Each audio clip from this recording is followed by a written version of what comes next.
Take DJ and PK wherever you go. Find every moment of every show in podcast form by searching DJ and PK on your favorite platform. This is DJ and PK on 97.5, the KSL Sports Zone. DJ and PK, it's time to welcome Cole Bagley to the show. Brought to you by Hercules First Federal Credit Union, growing stronger together. Cole, good morning. Good morning, guys. How you doing? Good. I am curious. Done a little, you can look up the history and see that these next couple opponents here for the Utah Hockey Club have dominated the Eastern Conference, gone to the Stanley Cup 5 years in a row. What have Tampa Bay and Florida done right that the Utah Hockey Club should be trying to duplicate as they go forward? It's a really good question. And I think, when you look at those teams, they got to the top of the mountain in different ways. First of all, Tampa Bay, they experienced pretty much how to do a rebuild, not necessarily perfectly, but how to do it effectively. And obviously, like I said, to win a Stanley Cup. It took them about, I want to say somewhere between 10 to 12 years from the time that they hit the reset button and started drafting, started acquiring assets, to finally, reach the top of the mountain. And, a lot of that, started with who they were drafting. Steven Stamkos is, arguably the most important player that they were able to get through the draft, bring in, develop, and, eventually they were able to build a dynasty. They acquired really good talent, were able to surround him with the right guys. They also, were able to acquire one of the best goaltenders currently still in the National Hockey League. And then, on the flip side, Tampa did it a little bit differently. They were able to acquire guys via trade. They still, were able to draft some good players, but I think what really put them over the top was bringing in a guy like Matthew Tkachuk. And, when they were able to really create an identity as a team, which was physical, in your face, just bully type of hockey, they dominated their way to the Stanley Cup last year. And, even the year before, when they barely were able to squeak into the playoffs, they ended up going to the Stanley Cup final, obviously losing to Vegas, but they were able to redeem themselves a season ago, beat Edmonton. And, yeah, so, there's a lot of different ways to do it. I think if Utah is going to mirror one of those teams, it would definitely be Tampa. Hopefully not the length of the rebuild necessarily. I mean, I guess if you were to ask me in, 6 to 8 years, if Utah was guaranteed a Stanley Cup, if they just mirrored the Tampa Bay Lightning, I'm sure everybody in Utah would say yes. If you're going to mirror one team, it's definitely a team like Tampa that not only has won a couple Stanley Cups, but they're just so dominant every single year. Then the intriguing part for Utah becomes that they've got the talent because we've seen them do well. We've also seen them stink, the other night, obviously, with the blowout loss. So for management, how do you think they go about accomplishing that as they have a nucleus of young talent, but they know, the level of consistency maybe isn't there, but the talent is there, combined with what's available out there that they would have to give up to expedite it a little faster? Yeah. I think, first of all, if you look at what this team has done since they hit rebuild, it's been progress every year. The first year they hit the rebuild, I think they were in like the low 50s in terms of points. The next year they stepped it up by about 10, and then by about 5, and then 10. And then, they're on track to, again, take another about 10-point leap in the standings, if they're able to finish, where they're projected to here over the last 11 games.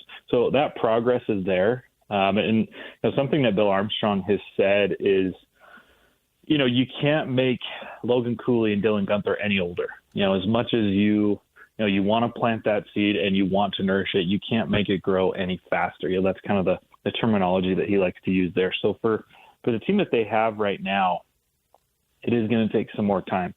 Like you mentioned, you can't make your star players, get older any faster. So some more time.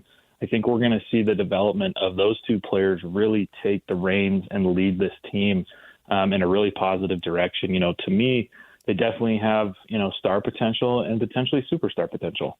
But then in terms of what the front office can do to maybe expedite it a little bit is what they're already doing. They were able to clear their books a little bit by trading the Shea Weber contract, opened up an extra almost $8 million on top of what they already had. The cap is increasing, which is good for the Utah Hockey Club. And so, I think they're going to take some swings this offseason. They have the ability to go and pay a very good player a lot of money, potentially more money than most other teams are going to be able to. And so, if they can bring in another star, another consistent scorer, another person that, is going to put points on the board for them consistently, this team, I think, would go from, borderline playoff team to what, that's how I describe them this year. They were close. It doesn't look like it's going to happen, but they're still right there, to definitely making the playoffs. And it's hard to put out guarantees, but based on what we've seen this year, if they're able to add a really good talent a season from, this off season, I think that would push them to certainly making the playoffs. At least that would be, the expectation. So everything's going, according to plan. It's not like they're underperforming or anything like that this season. They're taking steps in the right direction, and you can see what Bill Armstrong is really trying to build. Right now, what do you think the one thing this club could really use? You said, go pay a big player. So what do they need? One player, what is the hole to fill? That's a really, really good question. I think if you're looking at it from in terms of what spot they might want to fill, it could be a second or third line center. Somebody that's a little bit more consistent, a player that's going to assert themselves more in front of the net, play a little bit more physical. But when you look at some of the free agents, there has been reports that there were two guys that Utah was really interested in. That was Mikko Rantanen and Mitch Marner. Well, Mikko Rantanen is now off the table. He was traded from Carolina at the deadline to Dallas, signed an extension. So that's not a player that Utah can try and go get. But Mitch Marner, who is set to become a free agent, he's a very good player. He's top 10 in terms of points in the National Hockey League. Very close to Clayton Keller. I think he's up almost at about 80 points. So this is a guy, and he kind of matches the timeline. He doesn't necessarily fill the position that you're looking for, but when a player like that is available, if you can get him to agree to a contract, an all-star player, this is a guy that, shined early on in the Four Nations tournament for Team Canada. It's a guy that you sign. If he's willing to come to Utah, that's a guy that you take regardless. So it'll be interesting to see if they are able to, bring a guy in like that. But like I said, position-wise, if you're not able to get a big, really big name free agent, you got to look in terms of, a second or third line center who's going to maybe be a little bit bigger. That's just something that Utah has lacked a little bit this year is size and dominance. And so that would be something that I would expect them to try to go and find. What do you think is going to happen with Ingram? Another good question, man. You guys are just full of them this morning. That's a tough one to answer. He's a guy that has been very open about his mental health struggles, and he's taking care of himself, which I think shows a lot of courage. I think it, especially being a professional athlete, to be able to say that he's not okay and have to step away from the game that he loves to go take care of himself. And this isn't the first time, this is the second time. And I can't blame the guy whatsoever. He has mental health issues, as he's, been public about. And then his mom tragically passed away, and his mom was, very, very important to him, very close to him. So for right now, I'm not entirely sure. I think that's maybe a question that we'll have an answer to a few months from now. Is Stauber capable of being the backup, and that probably means playing at least 20, maybe 30% of the games? So I'd have to see how they break it down. Or if Ingram isn't coming back, do they have to go get somebody? In short order, I think Stauber fulfills the role that you're looking to have him fulfill. To step in every once in a while, if Utah reaches a point where mathematically they just can't make the playoffs, which they're certainly getting closer to that, I think we'll see Stauber get some time, and if he's able to show that he's capable of playing consistently and doing what he did earlier in the year, where he went in for a couple games and he played very, very well. He actually owns the first shutout in Utah Hockey Club history. If he can replicate some of those performances, it might be something that the front office really needs to consider moving forward. But with Ingram, he's been in the NHL for a while. He has proven that he can, when he's at his best, he can be a very good goaltender. And so I would imagine that the plan is to obviously keep Amelka as number one, and if and when Ingram is ready to come back, to make him more of that number two, and just go from there. But yeah, if Ingram is out for even a longer period of time, Utah probably needs to figure out a way to go and bring in a more consistent number two goaltender, because right now I just don't think that Stauber has the full collection of work to prove that he's capable to be that number two moving forward. Who's the one player that is the toughest who you would not want to drop the gloves against on this team? Man, you guys are rolling them out today. Kesselring? Goodness. I probably would lean towards Kesselring, and not, I think that Liam O'Brien and Jack McBain are pretty tough in their game, but based off the fights that we've seen, Kesselring's a little scary. It's funny because he said he doesn't really like to fight. That's not really part of his game. But when, he received a dirty hit earlier in the year, I think it was against Toronto, and he decided to drop the gloves. He dominated that fight. He was able to land some punches, and not just, in good spots, but I think how quickly he was able to, take control of that scrap, and just beat the guy senseless is that's not a guy that I would want to go out. And his height too. Yeah, you got to have some size too. Yeah, that kind of eliminates Carcone. Yeah, he's a scrappy guy. Right. I don't know that I'd want to face him either. But he's small. He might be small, but it's not necessarily the size of the dog, but the size of the fight in the dog, and that's a guy that too I would stay away from. See, I think to add a little flavor to the game, they should have 3 judges like they do in boxing and have a score on each individual fight and have a winner. So we know. You say he got the better in that situation. Well, then I want that to be a stat. Whoever wins gets a point too. Second goal. Even put a point on the scoreboard? Oh, yeah. That'd be interesting. Even a half point, just so there's no ties. I'm not willing to go that far yet. Maybe try it out in the minor leagues. I think what you're saying with the stat is it just becomes this point of discussion for talk shows. Yeah. Yeah. And I only care about me. Stuff. Right, yeah. Yeah. And the players talk about it. Oh, heck, they don't want to lose. Exactly. If you're getting judged and you get beat. Hey, did you see that fight in the Islanders game? Right. They may not go to the ice so quick. Quick then. They may want to extend it because they know, hey, I got to get a knockout. I'm going to lose on a decision here. Well, did you guys see Lamoureux fight this year at all? No. Well, he was there such a short time. I remember, but I can't remember specifics. Yeah, so he got in a fight in a rookie tournament, and then he had one fight, I believe it was against St. Louis while he was in Utah. Yeah. This is a dude that stands like 7 feet, maybe 7'1" on his skates. I mean, it's almost like when he's fighting, it's like Big Brother is beating up Little Brother. They can't reach him.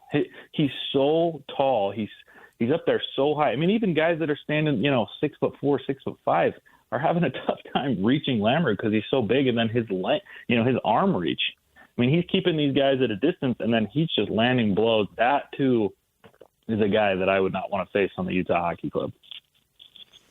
What, if anything, can be done about all the visiting fans? The players love the atmosphere, but it is also clear. And I've been going to Jazz games for a year, and when the Lakers show up, and whoever's hot, right? If the Celtics, like the defending champs, so they're going to show up. The Bulls, back in the day, they'd show up. But you could count on your hand 2 or 3 teams that could really take over the arena. I can't even it seems like every time I go to a game, and I've probably been to, 6 or 8 games this year, Calgary had a ton of fans there. Detroit just had at least 2, maybe 3,000 fans there. Chicago, same deal. Can anything be done about that, or is it always going to be a case of 20% of the place is visiting fans? Look, here's my thing with this. Anytime you play an Original Six team, no matter where you are in the league, there's going to be a ton of opposing fans, whether it's Detroit, Toronto, New York, Chicago. Those teams just attract because of, their history. I mean, some of those teams have been around for more than 100 years. Those are going to bring a lot of fans. So, and that's consistent across the league. You go anywhere and, if your team is playing, an Original Six hockey team, you can bet that there's going to be a good amount. Aside from that, I think, Utah has done a pretty good job at filling that arena with mostly Utah Hockey Club fans for a majority of the year. Yeah, there's been a couple one-offs, in terms of, the Pittsburgh Penguins who have Sidney Crosby and, the Washington Capitals who have Alexander Ovechkin. There's going to be those random games where, wow, there's, a couple thousand away fans in here. But I think that's what makes this special. The National Hockey League in Salt Lake City, it's amazing, not just for the home fans, not just for people that have clung to this new club, but for the people that have supported other teams for their entire lives and have potentially, been unable to access those teams. People that have maybe moved away from Detroit or Boston or Vancouver or whatever and have been unable to watch their team for so long. They're now having that opportunity. For myself, being able to watch my childhood hero, Sidney Crosby, play at Delta Center was unbelievable. My parents got tickets to that game as well. And to see him score a game winner, as much as it was unfortunate that Utah had to be, at the victim of that, it still was an amazing moment. So I think it's something that, obviously, they want to have more Utah Hockey Club fans, and I get that the fans want that too. But, I think it's something that should be celebrated and embraced. It's so different any place. If you don't want it, you want to be quiet, then beat them. Yankees, Dodgers, Red Sox, Cubs. It's the same thing everywhere. Yep. But I think it's really amazing. And we can't expect people that have supported these other clubs for their entire lives to, within 6 months, ditch those teams and support Utah. And some people have, and that's great. But I think it makes it special that the National Hockey League is in Salt Lake and people are able to see their team, whether it's Utah or whoever else, play in front of them. Their money counts just the same. Yeah. And I suppose some of those fans are probably coming in from Boise or Phoenix or wherever. And just go to the nearest NHL city to see your team. Saskatchewan. Yes. Lethbridge. All right, Cole, we'll leave it right there. I think we're all out of good questions. Got nothing but bad questions from here on out, so we'll just cut it off. We'll just stop. Yeah, you really need to pace yourselves with those questions. That was a doozy today. We'll see if I can recover. Well, I'll personally make a commitment to suck next week. all terrible questions next Thursday, Cole. Look forward to it. Yeah, looking forward to it. All right, thanks, Cole. Cole Bagley, Hockey Insider here at The Zone, joining us once a week. DJ and PK, everything you missed in this show, a lot of Sweet 16 talk coming up next. Stay with us. Accessing. This is Hans Olsen and Scotty G. Will Hardy has been dealt a very difficult hand. I've had multiple people ask me, is Will Hardy a good coach? And I tell them, I'm not going to assess it until he's got a good player. Yes. Because this league isn't built of good coaches. This league is built of good players that make good coaches. Now, where I will start the assessment is when I hear those kinds of sound bites and somebody saying, well, what do you need him to do? Pass the MFing ball. And that was just unacceptable. Pass the mother ball. Run back on defense. You could hear the tone. Like, I feel that, Coach. I can grasp that. Coach Hardy, on behalf of the Jazz fan base that's been paying a lot of money to come to those games, thank you. That felt so good to listen to. Catch Hans and Scotty weekdays from noon to 3 on 97.5, the KSL Sports Zone. For all of you less motivated listeners, it's time for your 9 o'clock Where the heck have you been headlines? Where you at? With DJ and PK on 97.5, the KSL Sports Zone. DJ and PK, it's time to get you up to date on anything you missed. Call Trajan Wealth today. Slacker Headlines brought to you by Trajan Wealth, your local trusted financial fiduciary, 801-899-7600, or visit their website at TrajanWealth.com. There's a lot going on today. The Jazz are playing the Rockets at 7. 5 o'clock is really where the action is. Utah Hockey Club is at Tampa Bay. Puck drops at 5. Major League Baseball starts today. The Dodgers are on ESPN with their opener at 5. But the 5 o'clock game that most people are going to be focused on is BYU and Alabama. Winner to the Elite Eight to play either Duke or Arizona, but probably Duke. Question of the morning. Do you really believe the Elite Eight is happening for BYU? Now, there are people who took that literally and predicted the game, and the prediction is basically, sure, it could happen. I don't know. It'd be awesome if it does. And then the bigger picture, no, people are not really up to speed on BYU and Elite Eight. But things have changed. Can't compare it to the last 50 years. They're in a power league now. They're not coming out of the WAC or Mountain West where seems like you're automatically downgraded at least 2 seed lines because you're just not in the right league. What's amazing to me is I don't think you can compare it with the last 1 or 2 years. Certainly you cannot compare it to the historical aspect that you brought up, but I think just in the last year, things have changed so dramatically. I don't think they get some of the players that they got with Mark Pope, and that is no knock on Pope whatsoever. I have nothing against Mark Pope. So I'm not, I'm glad he's gone type of thing. You bring in young with the NBA, and they push that hard, which was obviously strategically correct to do. And then he recognizes the Norm Chow line that he used with us years ago, that I need my assistants to recruit. And so he goes and he gets a guy who has strong European connections. And they tap into, it just so happens that he has a connection to Travis Hansen, who's one of our best alumni players and one of our most important. And he happened to live right down the street and wants to have an active role. He was in Denver. He is in New Jersey as we speak, and makes that happen. And then he brings in Burgess, who brings in Keita, who has been a force at the rim that has been very, very impressive. And, you probably have Colin Chandler still here, but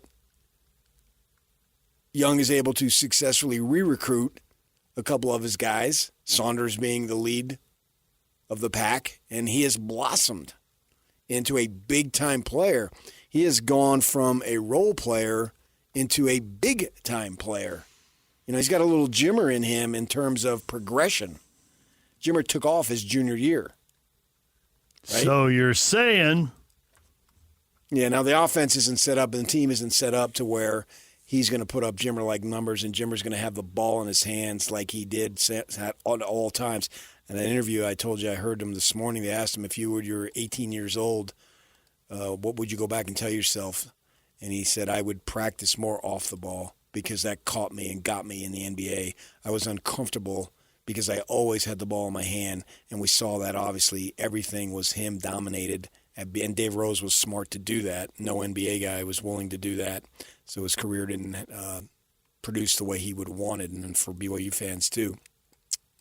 But you can see Saunders now year 3 really take off. And what I like is Young, I think it was purposeful in what he said, this guy's an NBA player. You talk about Catchings and Demon.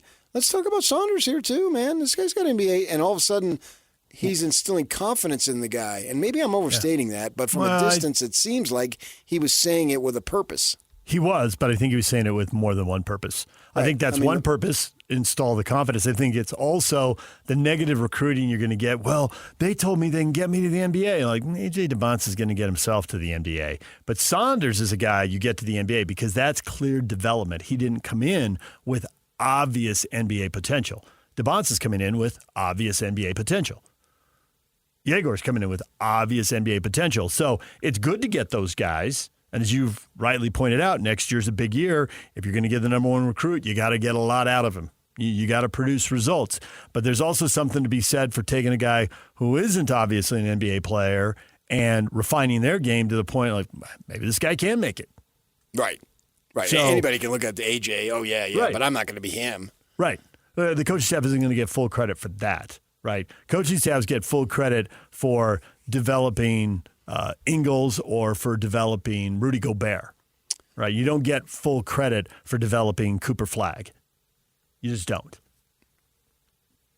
Not in terms of development, no. I mean, I think to an NBA player, to do a champion, sure. DeBonce is going to be like different. an offensive lineman. If it doesn't work, if you get calls for holding, that's when you're noticed. But when you open a gigantic block, you just go for the running back. Oh, he was awesome, or the play caller, or whatever. And so they've got all these things working in their favor, and it has been a remarkable run that leads me to a level of confidence that they can certainly win this game tonight. I don't know who's going to win. I'm not going to say they're going to win, but I have no doubt that they can win. It's so hard to predict when shots are going to go in, and this is a game where whoever wins it is going to have a lot of shots go in. And a couple rattling out could cost you. Hard to believe that either team won't make it to 80 points. That feels like the floor for both these teams. Now, are they going to get to 90? Are they going to get to 100? Time will tell. The Valley floors? The Valley floors. Why isn't it ever the ground? I don't know. Why does it? The snow's going to hit the Valley floors. Well, because the ground is the ground at 7,000 feet. I mean, it's still the ground. The Valley ground. The Valley ground. They say the Valley floors. Or just snow in the valley. You don't even really need Valley ground. Yeah. There's no floor. The floor's inside. There is not going to be any snow inside my house tonight or tomorrow, whenever it's coming. It's not going to happen. Change it. Tell your guys, your weather people, Valley ground. I'm exactly the person they're going to listen to. Exactly. I am sick of, and everybody has to say it. Valley floors. Not the floor. It's the ground. Major League Baseball opening day today. You got a little Yankee baseball on ESPN at 1 o'clock, plus whoever's on your free TV. Which is everybody. Well, it just depends who plays early games. I was thinking between 1 and 5. Oh, specifically. Yeah, because after 5 o'clock, you're going to have local teams. Obviously, you're going to have the BYU game. Don't you have the MLB app? I have it. Orioles and Blue Jays. Oh, your Phillies play the Nationals at 2. You're a South Jersey guy, even though you're a North Jersey guy. I do have roots in both areas, correct. A lot of day games, as you can expect. Tons of them. There's really only Tigers, Dodgers, and then Cubs, Diamondbacks, and Athletics. Oh, and Mariners Phillies, tonight. Nationals at 2. Yeah, there's so many games at 2 o'clock today. Count me in on that puppy. Are you kidding me? Those are like 2-3 hours apart at best. So there's 2 games at 1, and then there's, I think, 9 games at 2 o'clock. So, and then at my heart, I'm a National League West guy. So I got those. You got the Padres playing at 2. I do. And the Giants are playing Cincinnati at 2. The Giants are supposed to be better. How much better? But they could be wild card good. They could. The odds are very flattened out. The Dodgers over-under win total is like 103 or 105, depending on where you look. But it seems like everybody else, it immediately drops down to like 93. And there's just a ton of teams where the over-under number is between 85 and 93. Now, if they're right, if that's really how it works, then we're going to have good division races and a crazy wild card race. And then you got 2 crappy teams, Pirates and Marlins, but Skeens is pitching, and he's the one to watch, right? He's a player. He's a great pitcher, yeah. And the Cubs, man, they're desperate. They're already 0-2. Speaking of having a large percentage of visiting fans in your arena, or in this case, stadium, ballpark. You know Cubs are going to do it. Oh, yeah. They're going to pack the place. Absolutely. I've seen them in San Diego, and I've seen them in L.A., and there's always at least 10,000 Cubby fans there. Oh, and I've seen them in Chicago, and there's even more. Well, okay. That wasn't really the point, but thanks for that. You a baseball fan, Cheech? No, I've never really been into the major leagues, no. I'll give you 5 seconds and get out of my building. Need a little more. I'll than give that. you 5 years, and we'll have a team here, and you'll get sucked into it. Right. I'm done with you. You will. I'm done with him. I am done with him. All I've lost sports all is- respect. all sports is Yacht local. can come back from his many vacations. He's got his job back. You had to be earlier for that. All sports is local. Once you have a team in your backyard, it'll hit very differently. I think we've fully seen that with embraced hockey, yeah. we've seen that with the NHL, and we'll definitely see it with MLB. Hey, you're an American? Yeah.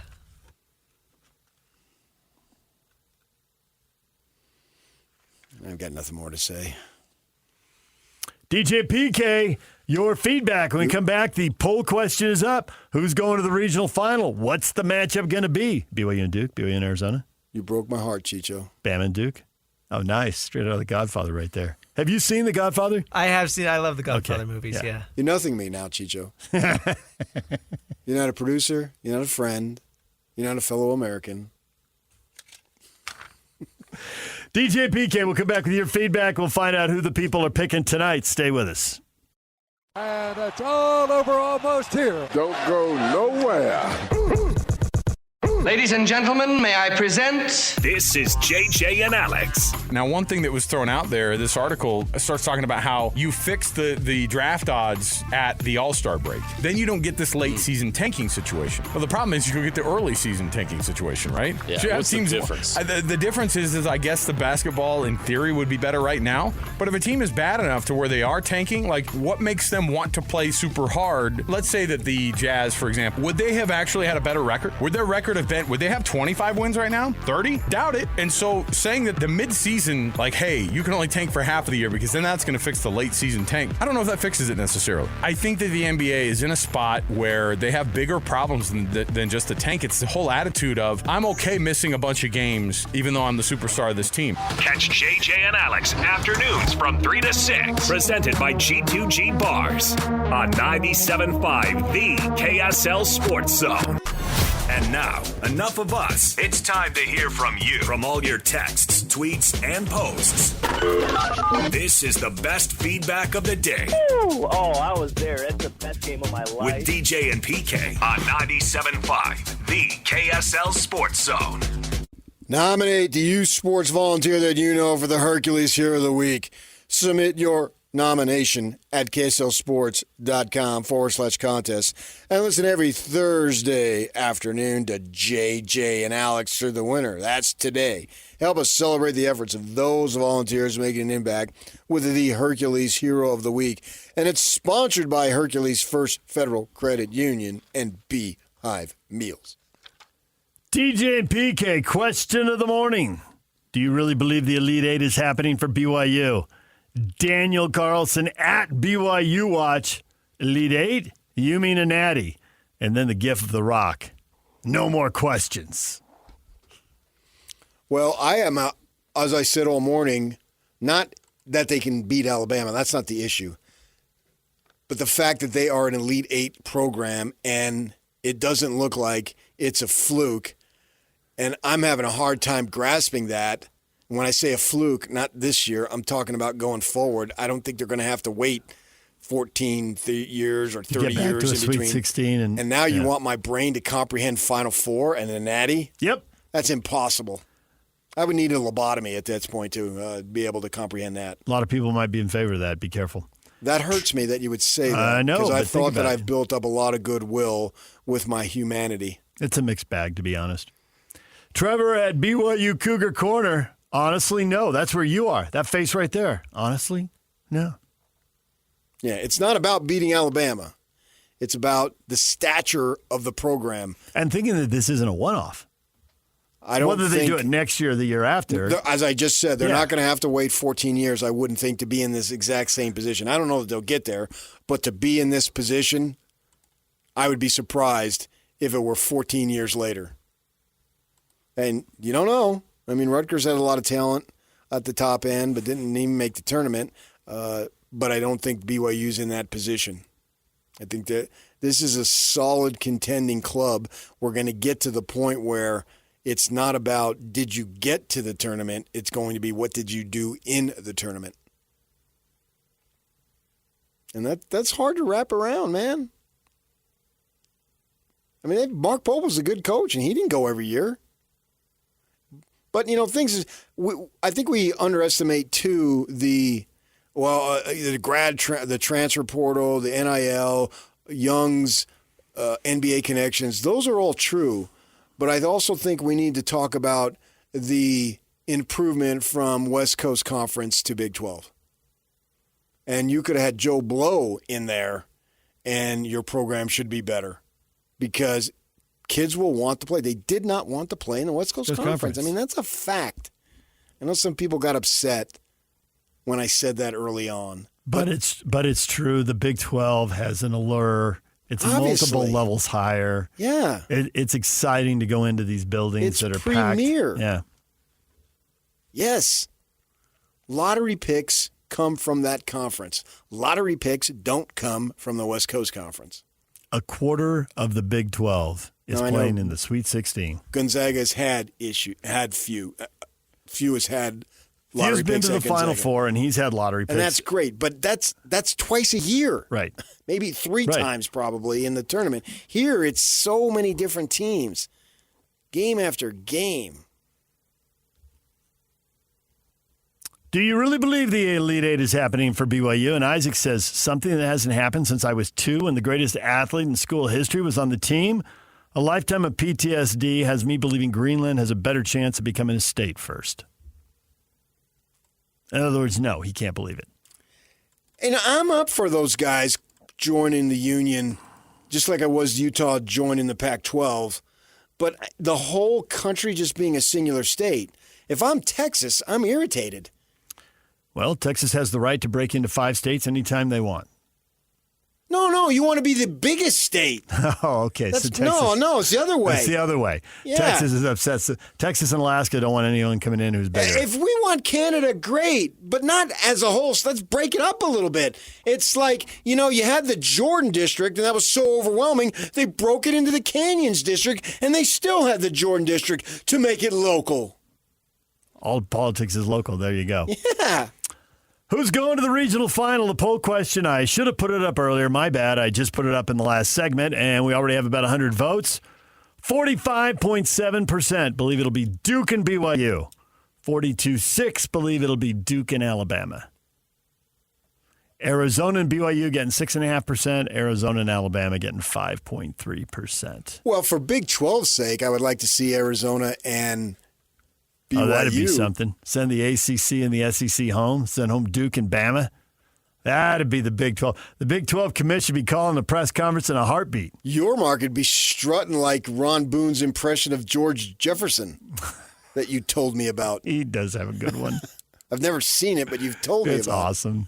It's so good. So if he did that, I mean, if he got that in there, that would be, because then, you're guaranteed a Final Four entry.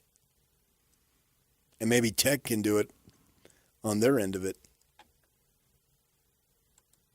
Seems difficult, but not impossible No, I to, think Tech to has visualize. a good team. Yeah. They do have a good team, and they also have Florida in front of them. They got to beat Arkansas, and then they have to beat Florida, assuming Florida takes Maryland. Everybody has a hard road at this point. There's no easy way. All of the ones look really good this year. All of the ones look really good. I think some look better than others, but who's the weakest one? The one most likely to fall? Well, I don't know that they're necessarily weak. It has to go against the matchups. Matchups matter. Mm-hmm. I still think if I'm putting money on it, I'm betting Duke. They've got 3 freshmen who are incredible. They're young. They have a couple of seniors. One starts. A couple of guys come off the bench, but they seem to have what they need. Jake and Ben are coming up next right here on The Zone.